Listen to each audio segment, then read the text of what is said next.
everybody. My name is Morning. Turab and I'm from Hi, Tempest Turab. Advertising. Welcome to all of you and a very, very warm welcome to Mr. R. Gopalakrishnan. I think everybody would have read about him. So I'm not going to introduce him with the normal thing that he was the vice chairman of Hindustan Lever, executive director of Tata's. Mr. Gopalakrishnan, if I remember correctly, is a person who is a stickler for physical fitness. As a management trainee who has worked under him, I remember that he used to be out every evening to play his game of badminton. So right from day one, I remember seeing him going out to play badminton. The other thing which I still remember that he has always focused on being effective as an effective leader versus just an efficient person.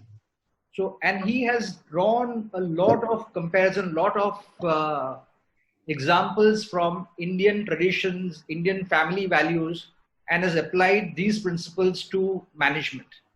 So here we have a person who has managed large companies with very, very simple techniques, and I hope that we'll be able to listen to him and learn a lot from him. The other thing which I also know that he is a person who has looked at every single aspect from a long-term point of view. So whether it is institutions or relationships, it's always been the long-term which he has kept in mind. And finally, all of us have heard about the Google way, the Toyota way, the GE way. But Mr. Gopalakrishnan, through his research with people from academics, has written a lot of books on the Indian way of doing management, and some 5 or 6 books which he has written. And even though this is not part of the discussion today, I would request Mr. Gopalakrishnan to speak about these books at the end of his talk, so that all of us can gain before these books actually come out in the market. So with this, Mr. Gopalakrishnan, welcome to Tempest Open Minds, and I leave the floor to you now. Well, first of all, Turab, thank you very much for your invitation. It's a pleasure to talk to your colleagues and friends.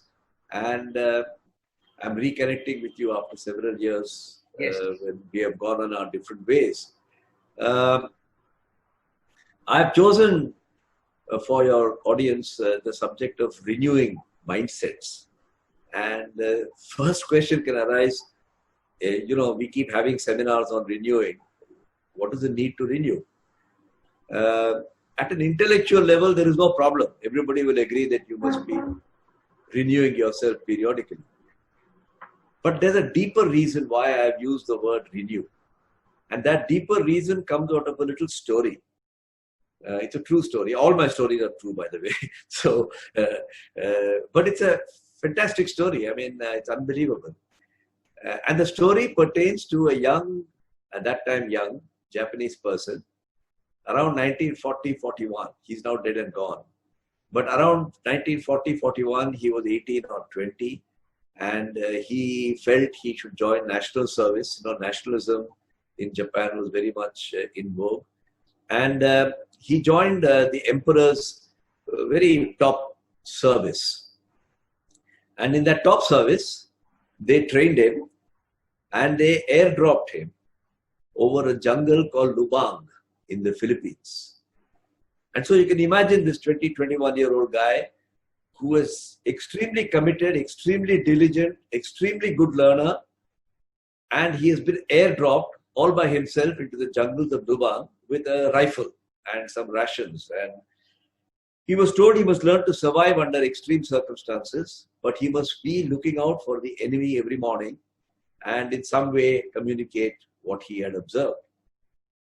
Hiro Onada, that was his name, did this very diligently for all of 3 or 4 years, every morning, eating berries and whatever he could get hold of to eat. But he carried on doing this till 1971 because he didn't know that the war was over. And in an amazing development, his former commanding officer, through now modern methods of communication and GPS tracking, managed to locate him. They came to the jungle and he said, I've been working extremely hard, very focused, doing all the instructions given to me. Why did you tell me that the war is over? So they said, we thought you would keep in touch with what's happening. And then they took him home, gave him a hero's welcome, and he died about 2008. He died, and his story appeared in the newspaper. And I thought it's a fantastic story because there's a bit of hero Onada in all of us. We are working extremely hard, extremely focused, extremely diligently, extremely loyally to whatever training our organization has given us and our calling. But then we fail to keep track of what's happening. Not because we are stupid, but we just get so involved with what we are doing. So this point about renewing mindset, I call it the hero Onada moment, must come to each of us. And it comes periodically, except that we don't recognize it in such a dramatic way as hero Onada did. That's the reason why I chose this title, Renewing Mindset. Now, I know we are going through very tough times and I don't want to dwell on it because all of us are going through exactly the same thing. But this gives us a little respite and a little bit of self-time to think about,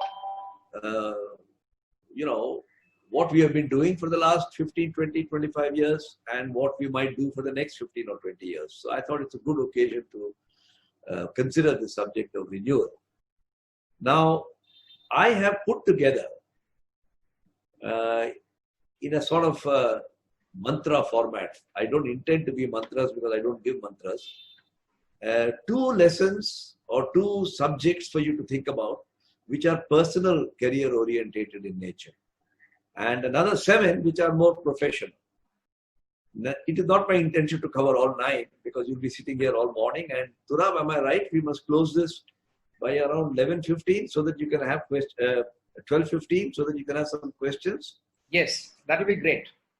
So you will curate the questions and pose them to me. Sure. We got about 35 minutes, and if I try to go through all the 9, I will probably race through it at a rocket speed, and that's probably not worth it. So I'll choose some of them, and I hope it is interesting. You see, what has happened to me during the last 30 years of my career, 40 years, every time, ever since I became a CEO in 1990, every time I faced a business problem, of course I solved the business problem, but it caused me to think very deeply about the philosophy behind it and what's going on. And each time I researched it, and then I ended up writing a book. My wife says I got nothing better to do than to keep writing books. But frankly, it's a very nice experience. If you have done your own research, it's a Ponga research. It's not like a PhD in academics, but it's fully based on experience. So the first book I wrote was called The Case of the Bonsai Manager in 2007. And up to 2016, I wrote 8 books, all solo on my own. One was on the balance between judgment and analytics. The second one was about self-awareness of a manager. The third one was about how obligation and privilege are 2 sides of the same coin, but we tend to always look at one side and not the other side. The fourth one book was on innovation and looking at innovation as a biological process rather than as a process, physics process. One was just reflections on leadership and what are the challenges, how a leader learns to lead a department and lead a company and then lead a cluster of companies and then take interest in national issues. And the most recent, which we have done, are a clutch of 6 books, which Turab referred to. I'll get all these books out of the way. By the way, a list is available with Turab, and there's a book partner I have who's willing to supply these free of cost.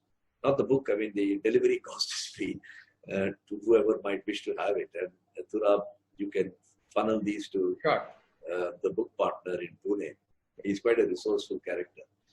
But the 6 books that I referred to just now come out of a research that I did with 5 academics from the SP Jain Institute of Management and Research in Bombay. I go there 3 or 4 times in a month. And it's a North Pole and South Pole being put together. I am a seasoned practitioner, practical manager, and they are pure academics in the field of economics, behavioral science, entrepreneurship. And we explored the question of, is there a difference between a good company run by a good CEO and an institution which is run by a shaper? And what is the difference between an institution that's run by a shaper? Clearly, the institution run by a shaper is at a higher pedestal than a good company run by a good CEO. The academics did all the academic surveys and literature on it. And we have chosen 6 companies or groups which we thought qualified. And I'm not going to go into that methodology and so on, because that's not the subject of today's discussion. One was how Mr. Kohli and Mr. Ramadure built TCS into a national institution. A $200 billion software industry was pioneered by them. The second one was about Kiran Mazumdar-Shaw and how she fermented Biocon. The third one was about Anil Nayak and how he changed the trajectory of Larsen & Toubro. These 3 are already out in the market, and the 4th, 5th, and 6th are coming out after lockdown. How Deepak Parekh shaped and grew HDFC Group exponentially. How Harsh Mariwala groomed Marico into a $6 billion consumer goods company. And the last one is about Uday Kotak and Kotak Mahindra Bank. So these have kept me highly occupied with the various activities. And as I wrote each of these books and I recounted my experience, I suppose at my age you become a bit philosophical also. You start to think about various things. And it's out of that well of experience, information, academic research, that I put together these 9 lessons. And it's in that context that I thought I would leave you with these lessons. Obviously, they are not formulae. And I don't think the audience here is of that type either. They want a quick formula. You should be very suspicious of formulae. But I will mention 3 maybe out of the 7 professional suggestions for your consideration, and maybe wind up with 1 personal one. Is that all right, Turab? Does that sound good? Absolutely right. No problem. Okay. So I'm not going to read out all the 9 of them. I'm avoiding using charts because we are over PowerPointed generation of people. And I think it's good to give your eyes a rest and your ears to be active. So I will just talk to you. You don't have to be alert to look for charts. And I think, Turab, you're recording this. So if anybody misses it or thinks I've said something interesting and you want to go back to it, that is also possible. Okay. So the first thing I want to mention is people say that we've never had a situation like COVID before. And my take on this is the new way of working is with extreme uncertainty. I don't think we should regard extreme uncertainty as an unusual event anymore, because you'll be confronted with more and more of these as you go along. And so I say, accept that future of work will be with extreme uncertainty, not just uncertainty. I don't need to explain this to this audience because you look at the events that are happening around you. In the last 15 years, 20 years, terrorism. I mean, when what happened at the Taj happened in 2008, it was shattering. We couldn't imagine it could happen to Tatas who are running a simple hotel, you know. Think of what happens with disease, and you're going through it right now. Think of financial markets. You've just been through that in 2008. Think of international cooperation. You see what's happening with China now. I mean, something like that keeps happening all the time. Think of climate change, where you're not sure what's going to happen next. And think of cost competitiveness, because you see how China has now become quite so dominant in world trade. Now, I've taken these 6 as examples to say that in the last 20 years, probably, and arguably, there have been more of these happening. And each time a pundit of that particular faith, a climate change pundit or a cost competitiveness pundit or an international trade pundit says, oh, these are very unusual times. But the truth of the matter is, there is unusual time after unusual time. All the 6 that I mentioned have happened in the last 20 years. And if you take any 20-year period before that, other than major world wars, these things don't happen. And I have been reflecting a lot on saying, well, what is the mindset? Mindset is very important because mindset is what leads to how you behave and how you act. So the mindset becomes very important.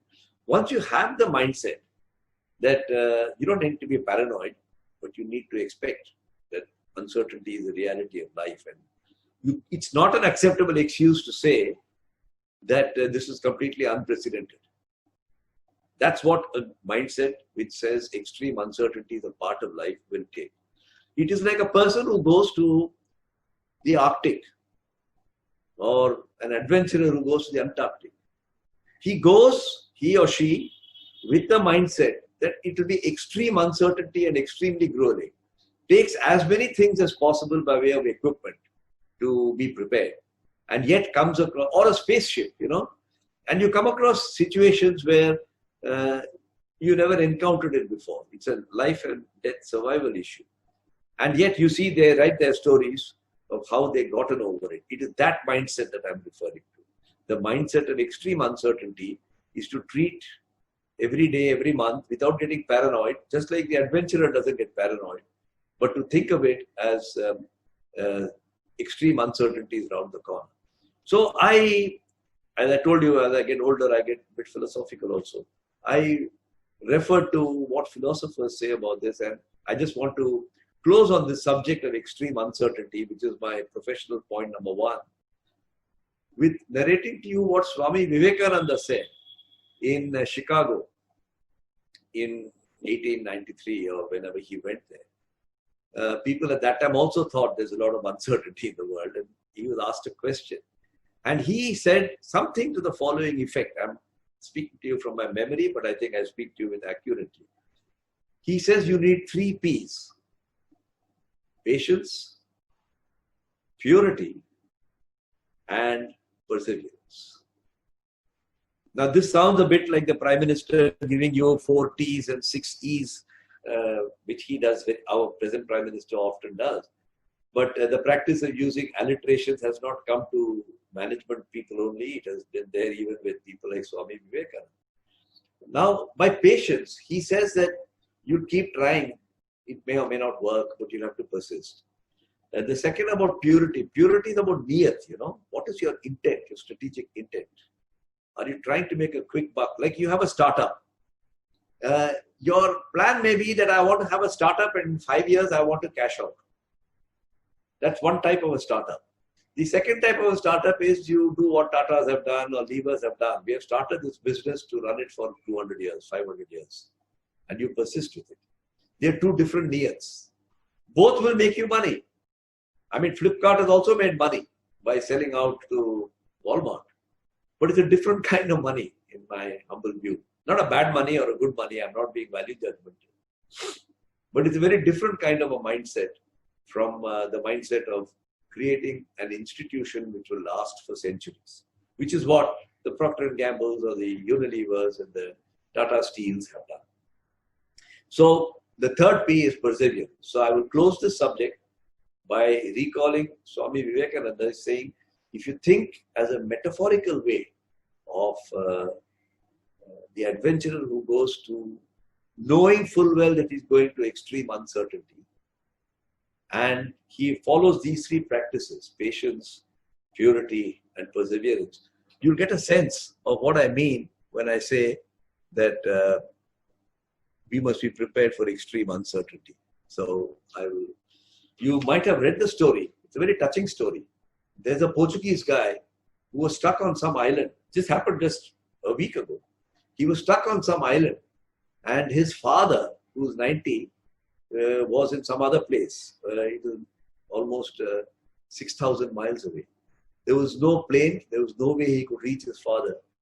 He took a boat all by himself with rations and took, I think, 36 days or something to go through those so many miles and reached his father, because he said, I wanted to see my father before something happened to me. That's what I mean when I say being prepared for extreme uncertainty.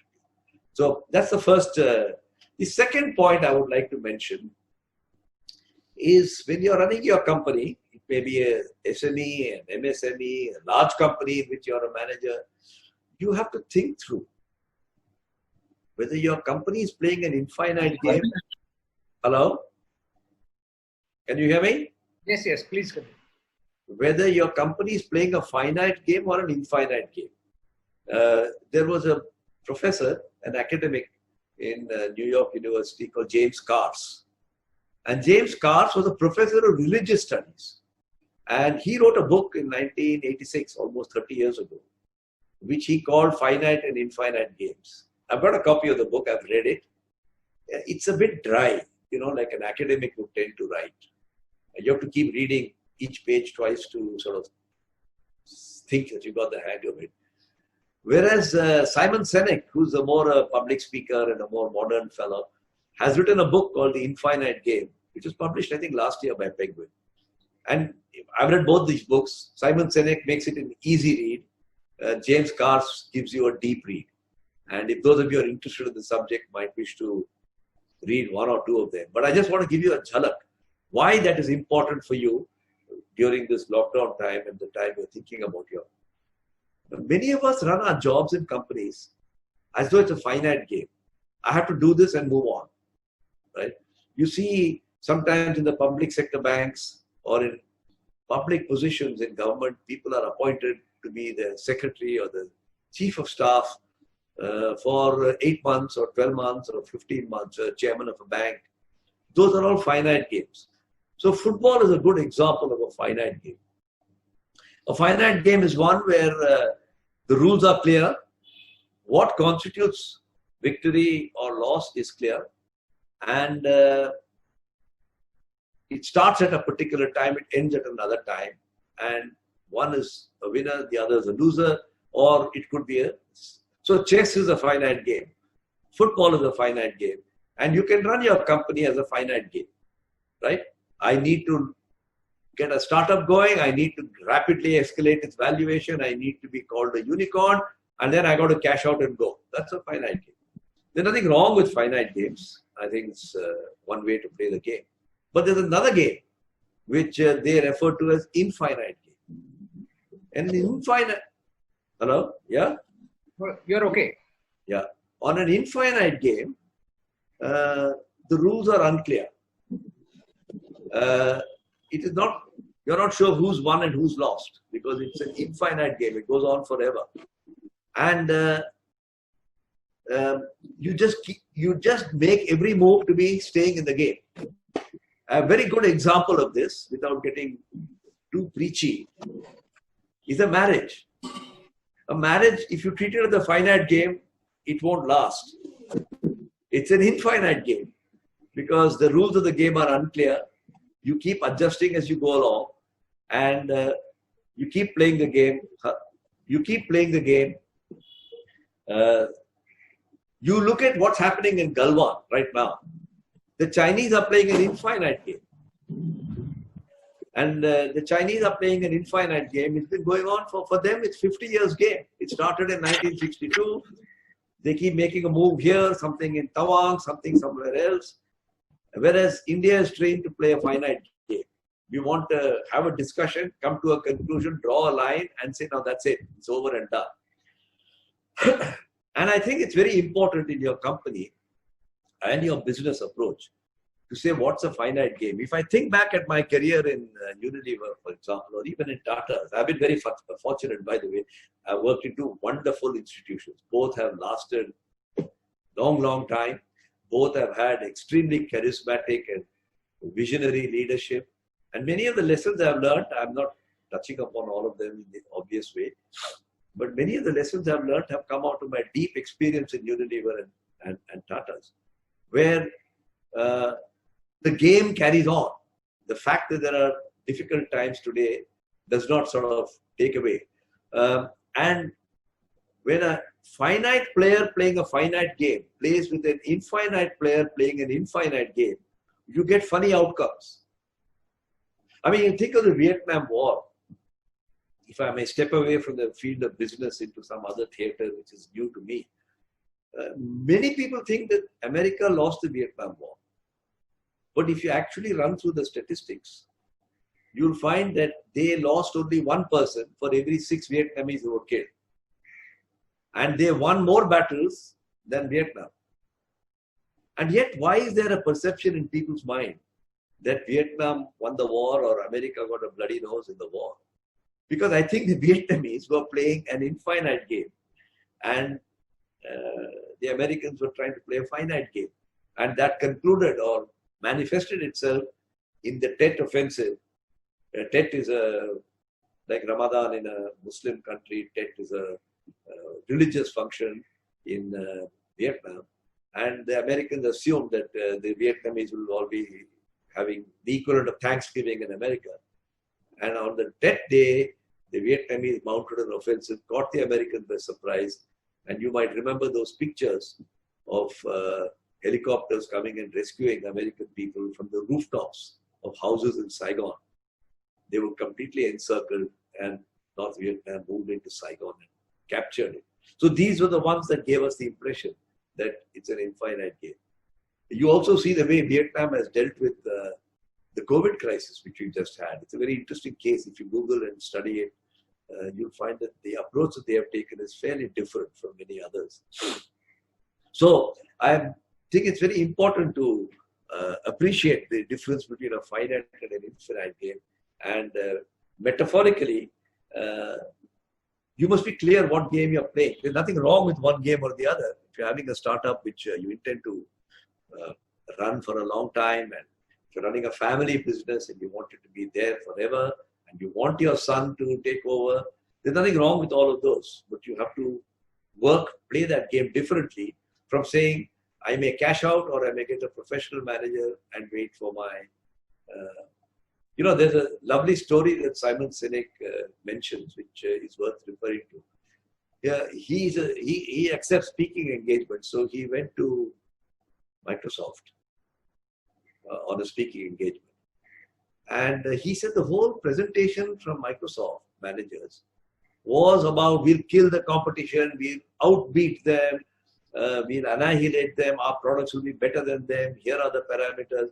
It is all competitor obsessed. And he said he felt they were a very finite game, because those who are competitor obsessed, you must be aware of your competitor, of course. But if you're competitor obsessed, you don't sort of get the best in terms of an infinite game. At the end of his talk, they presented him a Zune HD, device. And he came back and tried it, and he said, oh, it's a fantastic device. A few weeks later, he went to Apple.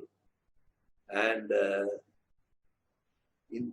there he found people talking about how the future will be and what will consumers want and how can they be more consumer friendly.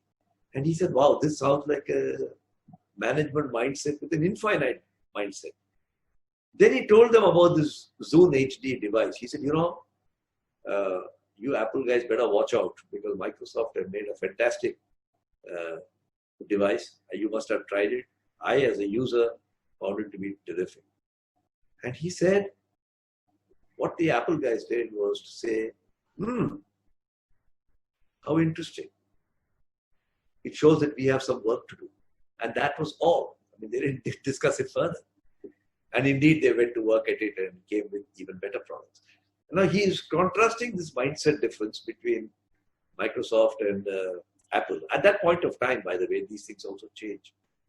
As a finite and an infinite mindset. An infinite mindset is concerned with keeping the game going rather than beating the competition. Those of us who've been in Hindustan Lever, and Turab will probably recall this, it happened in the same way. We kept trying to respond to Nirma for a long time by thinning the formulation, by trying to make the packaging a little less heavy. So you saved a few paise here and there, which were very useful. But it's when we fundamentally rethought the business and came with we, saying that this is an infinite game, it's going to go on forever. Until then, we could not arrest the progress of Nirma, which we did, of course, after we did that. You take the current controversy on Fair and Lovely. I mean, we started, the company started, I shouldn't say we anymore. The company started Fair and Lovely. back in 1975, I think, or thereabouts. And it came out of a particular insight, consumer insight, and a piece of research that was done, product research, chemistry, I mean, biology. It has run a terrific course. I think it's the world's largest selling cosmetic cream of that category. It's almost $500 million or something like that, maybe more. Sold in many countries now. I was involved in launching it in the Middle East, in Egypt, in Malaysia. And many of my colleagues have also worked with me on this during my days in exports. Now, the world has moved on. Hindustan Lever could not afford to sit like Hero Onada and say, if people want fairness, I shall give it to them, to hell with you, people's opinion. And they have responded to it in a particular way. I am not illustrating their response as being good or bad, right or wrong. I'm merely saying that the way they have responded shows they are playing an infinite game.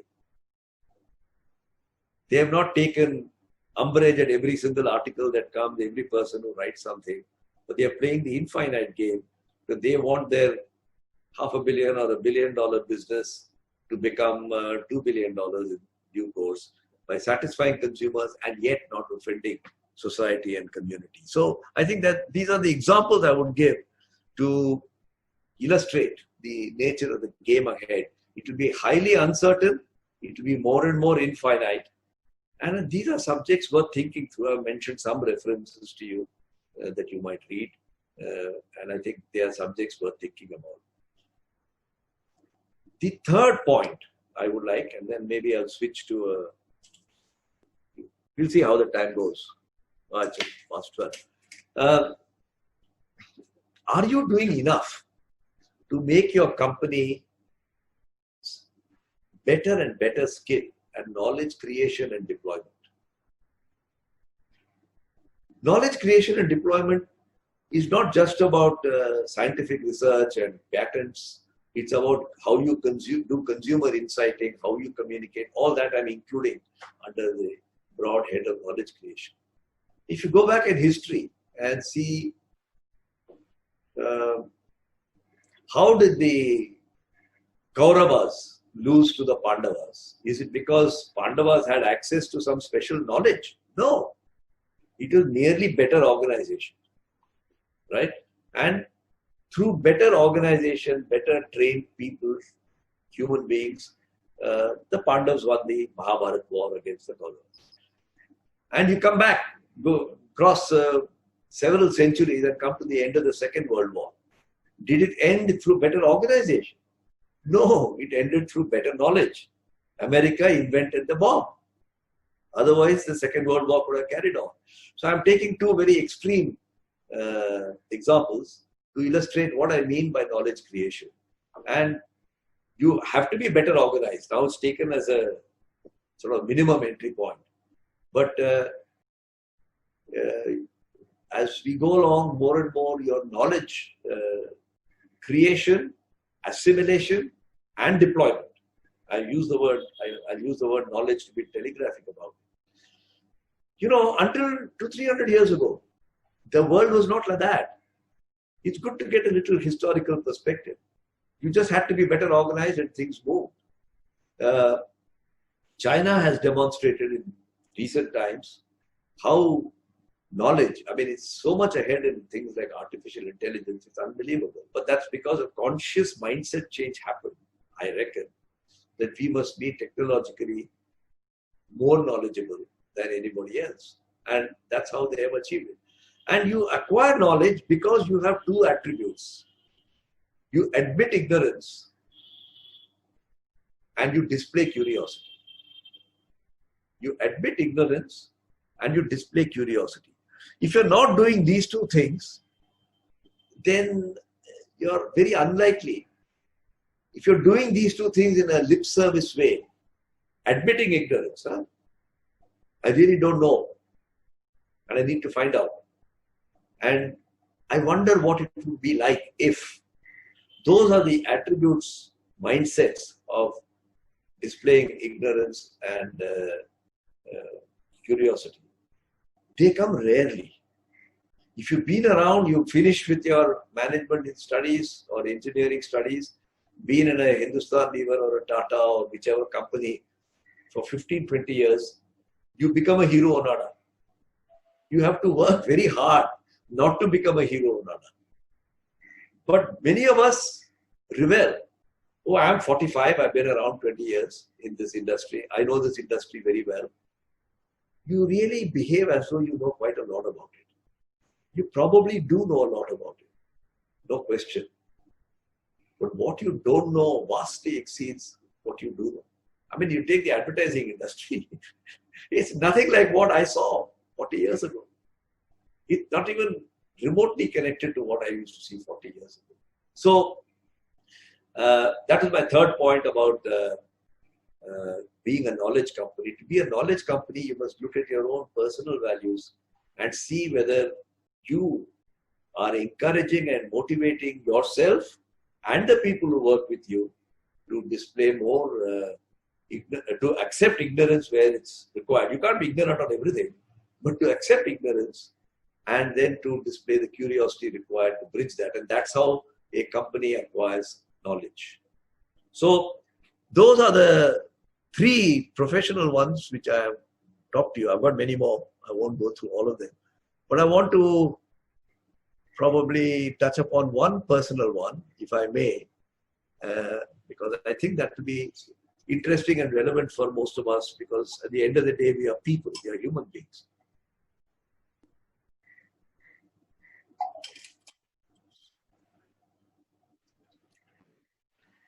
And the professional point I would like to mention as a mindset change is you have to have and derive your personal purpose through a metaphor.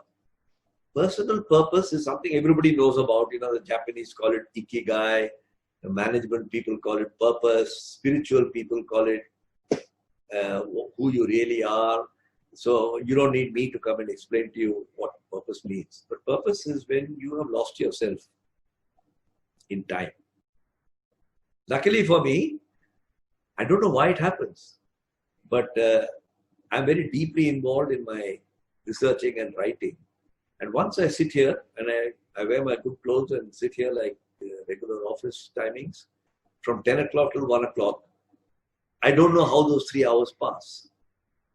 For me, it happens to be reading and writing. My wife is a great social entrepreneur. She raises funds for people with less privilege.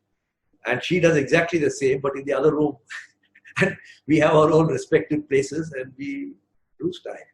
So purpose is a very important part of any human being's feeling of fulfillment.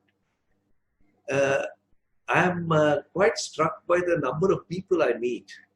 I'm not being value judgmental, so don't get me wrong. But I'm quite struck by the number of people I meet who say, I'm not terribly sure what my purpose is. How do I go about it? You want step 1, 2, 3, 4. But I found a terrific metaphor. And I like to think in metaphors and examples because it sort of clears a cluttered head, which I've had and I'm sure you all also have from time to time.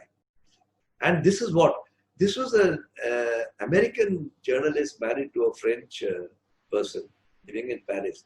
And she gave a commencement day speech somewhere in Sorbonne or somewhere. And she said the following. She said, there are 7 billion people of us in this world. Each of us has his or her own shape.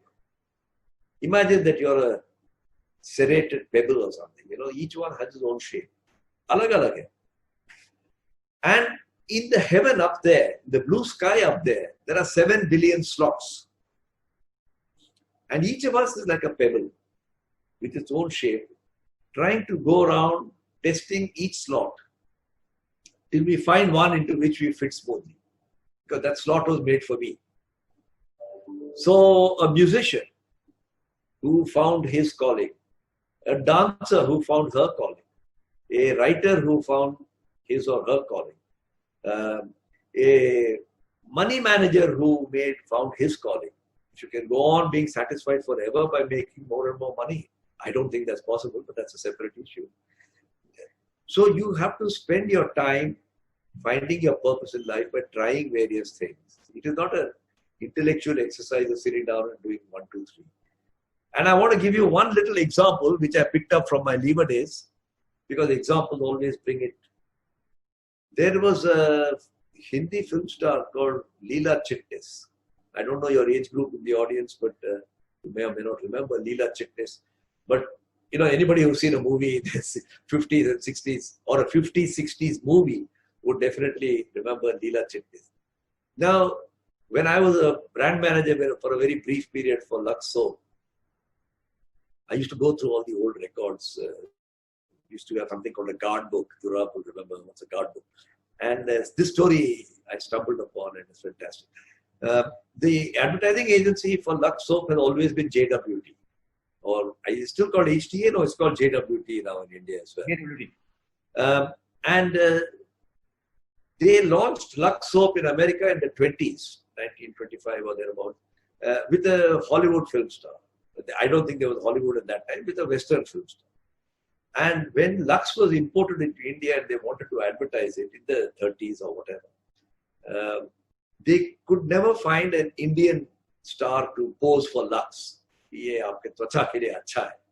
Because if you modeled in those days, you were considered giri hui aadmi, aurat. So from 1925 to 1950, approximately, you always had Lux advertising in India with Western film stars. Right? Now, Leela Chitnis was the first Indian film star, Indian person to pose for Lux. And the story of how she happened to pose for Lux is very interesting. I forget if the year was 1940 or 1950, but it doesn't matter. That's a detail where I could be inaccurate. Leela Chitnis was a middle-class Maharashtrian lady, and she used to study in St. Xavier's College here in Mumbai. So in those days, 30s, 40s, for a middle-class Maharashtrian girl to study in college must have already been seen as a very advanced sort of family, a broad-thinking family. And when she was studying in St. Xavier's, she fell in love with a theatre person called Gajanan Chitnis. That's how she became Leela Chitnis. She was Leela something else before. Gajanan Chitnis, the marriage was not fully approved of by the families, but it went ahead. And I think his theatrical performances were far in excess of his financial successes out of theatre. So the family had a tough time, Gajanan Chitnis and Leela Chitnis. And every evening he would go to the new theatre here in their Opera House, what is today Opera House, and he would have rehearsals. And they're rehearsing a Marathi play called Raja Harishchandra. And day after day, she would go along with him. She had 2, 3 children by this time. They would all be sitting around her. And she used to sew curtains, costumes. You know, there's always some darzi work to be done in a theatre company. And earn a little extra money. But every day, she heard the highs and the lows, the peaks and the troughs of the voices and the modulations of the script of Raja Harishchandra. And in particular, she was very deeply immersed in the dialogue of the female lead. As it so happened, just before the premiere of Raja Harishchandra, a week before or something, the female lead fell sick. And there had been so much money that had gone into preparing for the launch that they had a crisis. And she said, I can do that job. She was so deeply involved. And they gave her an audition. She performed the role brilliantly because she had absorbed all these things, the dialogue, the words, the intonations. And she found her purpose in life all of a sudden because the play was a big hit. Leela Chitnis was announced as a new find. This happened in Bollywood all the time, by the way. You suddenly created a sensation. And Leela Chitnis was the leading lady. I remember when I was in school in the 50s, every film had Leela Chitnis in it. And she was persuaded to pose for Lux Soap to make some more money. And that's how the first Indian film star came. And since then, nobody has been a film star in India who has not posed for Lux, and nobody who has not posed for Lux has become a film star. So there has been a very close relationship between Lux soap and a film star. So I would say on a personal note, the quest for purpose is more important than the finding of the purpose. And each of us must continue to do so. Turab, I have completed some part of what I had prepared. It is 12:15, 12:20. As I said, I could go on and on forever, but I should be respectful of people's time on a Saturday. How would you like to do this now? Would you like to do questions? First of all, thank you for the insight. What we normally do is we throw the floor open for questions. Anybody who is interested in asking a question can ask you directly. It is not modulated by us. So anybody who wants to ask you a question, please unmute yourself, switch on your camera, and please go ahead and ask questions.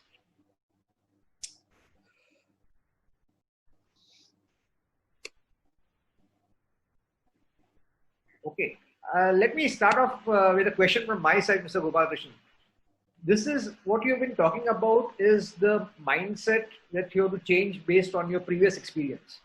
But today there is so much of fear in people's mind that if I go out, if I do anything, I'm going to be a victim of Corona. And everybody is thinking very, very negatively about everything. So what would you advise people under these conditions?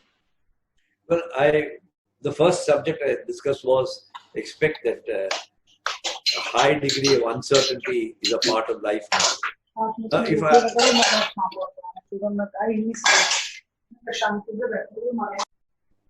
Yeah, please go ahead. You're asking me to go ahead or somebody? No, you please go ahead. So if I apply that same principle of patience, perseverance and purity, which Swami Vivekananda said to the current situation, I think you have to, this is what I do. I don't want to preach to other people. It's on each person to figure out. To say, have I tried to follow all the advice that has been given on how to prevent this coronavirus if it hits me? Right? That's the first thing. Whether you wear a mask or washing your hands, distancing, etc. If I have done everything that I am aware of to the best of my ability, then I would just carry on with my life as though it isn't there. When you have an extreme uncertainty, that's what you do. You ask a rock climber how he climbs those steep rocks which are so dangerous. He says, I'll check whether my foot has got hold of a base. And then I just yank myself up and hope for the best. But I will do a lot of things, putting in a tack, using my instrument. I think it is natural for people to feel fearful. I don't blame anybody.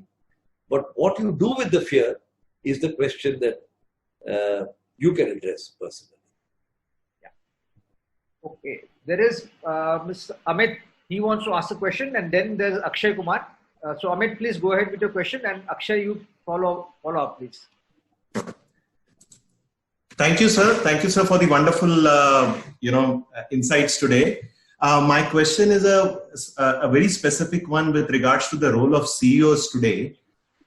With the influx of, so much of VC, money, and they're trying to drive the agenda and bottom lines and the top lines, a majority of the CEOs, not all, a few CEOs that I have seen are more driven, have actually taken the CEO definition in a different context. Instead of being chief executive officer, they have become chief EBITDA officers. So, how do you balance this, EBITDA, targets versus, actually running the business for which you are in? I refer back to the point I made about a finite and an infinite game. When if you're in a crisis, which this particular CEO or these CEOs you're referring to could well be, it's not time to philosophize on finite and infinite games. You have to come out of the water, gasp for oxygen, and keep yourself afloat. Many of the startups have lived a rich, luxurious life by following what I call the SV model. SV stands for Silicon Valley. In Silicon Valley, You have startups where there's no shortage of resources, by the way. Money is enough, talent is enough, advisors are enough, mentors are enough, and you're given a lot of time to build a business. There's nothing wrong with it, but I'm just saying that that's the Silicon Valley model. It's a great model. It doesn't work anywhere outside Silicon Valley. So when you transplant that model into a place like India, where the mindset is exactly the opposite, everything is in short supply. People, finance, resources, freedom to operate, etc. Then you get a funny mixture. And therefore, you've got many CEOs who are like spoiled kids who have been given a huge amount of pocket money by their parents. Their runway they have kept for their business is 3 months, 6 months, 9 months. Or so I'm told. Those people will be suffering, especially those with 3 months. Those who kept 9 months plus will not be doing this EBITDA thing. Yes, they will be trying to control cost, and they are right to do that. Because if you can't produce your right EBITDA, many of them are pivoting right now because they say, listen, the days of just building volume, more subscribers, more users, has to be balanced with aiming for a profit now. And I think that's a good thing. Indian startup industry is going through a metamorphosis, which I think will be good for the Indian startup industry. We will create what I call a India model as distinct from, it will be a modified Silicon Valley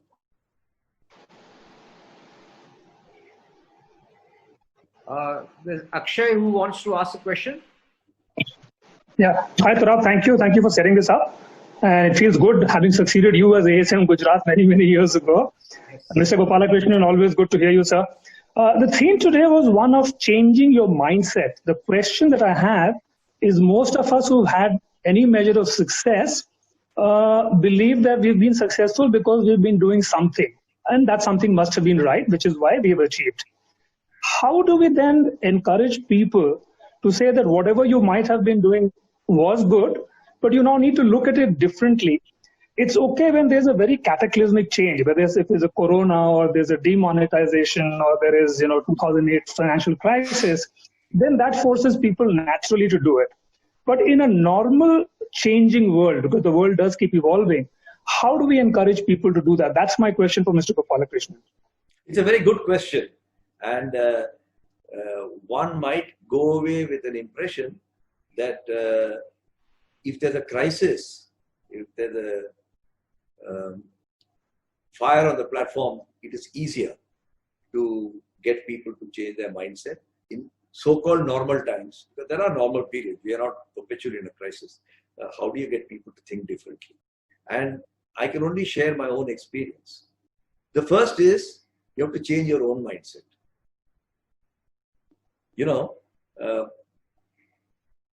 And that's not easy, because it's much easier to give a lecture on changing mindsets like I'm doing right now than to actually change your own mindset. Giving a lecture on changing mindset is very easy. Anybody can do it. Any of you guys can have given this now. But it's out of your deep experience when you say, am I displaying these two virtues, ignorance and curiosity? If you are displaying it, it has a knock-on effect. The second is, if their circumstance has changed and you can't make people change their mindset for the heck of it, right? I don't think anybody is trying to do that anyway. You are changing or asking people to change their mindset because the context has changed. So the context is the nature of competition, what the consumer wants, and so on and so forth. So you have to paint a burning platform of that context. And I gave the example of Nirma. I don't know if you were in Hindustan Lever at that time. Yes, I was. You are. Well, from 1965, when Nirma was launched, if my memory serves me right, 1970, till 1987, almost 15 or 16 years. When I think back, and I'm not casting aspersions on any person, there were a number of constraints the company had. The response to Nirma was inadequate. And then out of that we learned, because we had to accept, when Dr. Ganguly was chairman, he forced the issue. We had to accept that we didn't know everything about detergent marketing.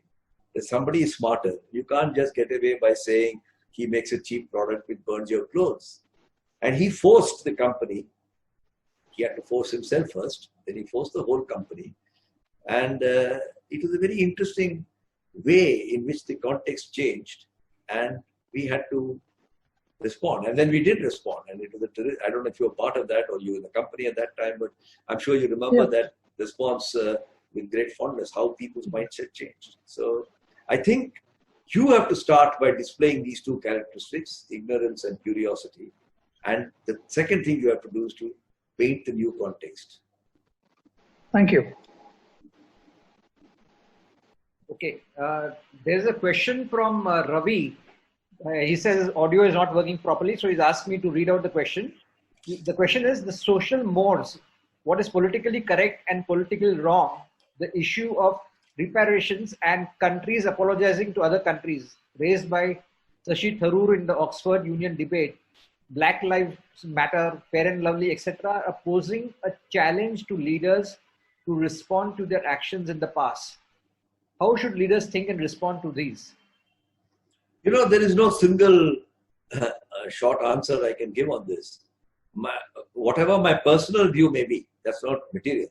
But spending your life looking for reparations of the past is a never-ending exercise. That's an infinite game. You can go on and on.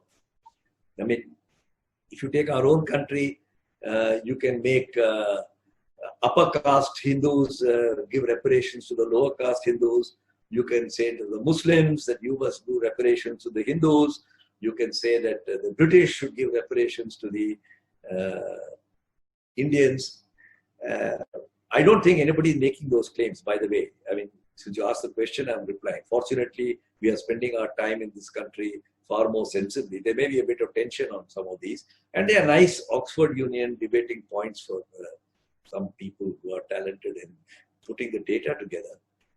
Remember, the first person who talked of reparations, where the British have looted this country, was Dadabhai Nauroji, long before Shashi Tharoor and so on. Dadabhai Nauroji was the person who first spoke in the British Parliament that we have to think of reparations. And when was that? 1870 or 1880. So it's been going on for a very long time. From time to time, public sentiment, like Black Lives Matter causing statues to be taken away. Or when India got independence, we took away every British fellow sitting on a horse and put him away into some museum.